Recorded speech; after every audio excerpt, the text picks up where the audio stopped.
une application qu'on appelle Orama. Orama, c'est une application qui utilise l'augmented reality. Alors, ce qu'on est en train de faire à travers Orama, c'est de faire l'éducation plus interactive parce que le système d'éducation est en train de changer et avec les nouvelles technologies et le demande du marché aussi, on doit faire en sorte que les étudiants sont plus adaptent avec the demand.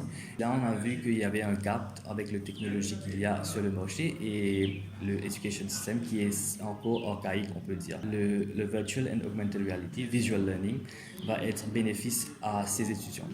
Et vu que la technologie peut être appliquée sur divers marchés, de primaire à tertiaire, alors on a fait nos études et on a vu que c'est les étudiants médicaux qui ont plus le problème dans cet aspect. Et on a déjà travaillé avec les institutions locales et aussi le Ministry of Health Institute. Alors, il y a deux choses qui nous motivent. C'est la passion pour la médecine, que nous, en cofondateur, on ressent la même chose. Et aussi parce que nous avons ressenti la difficulté en tant qu'étudiants à apprendre. L'idée était carrément basique, on n'avait pas beaucoup de notions et à travers le DSL programme, on a appris beaucoup de choses. Et aussi à travers le NCB programme, on a eu beaucoup de réflexions parce qu'on a dû changer notre business model. Où auparavant on est en train de target les étudiants comme notre customer, mais on a changé et c'est maintenant les institutions. Alors on a shifté from a B2C market to a B2B market. As co-founder, on n'a pas ce expertise dans ce domaine et on est en train de même travailler, ça fait 1 mois et demi, on est en train de former un panel de medical practitioners, des médecins locaux renommés et aussi internationaux qui sont en train de nous provide des vital information et aussi en train de vet l'application parce que c'est eux qui vont dire si l'application est vraiment viable et aussi ça va être bénéfice aux étudiants. Alors la suite, c'est en décembre, on a le pre-launch, on va aller tester notre produit.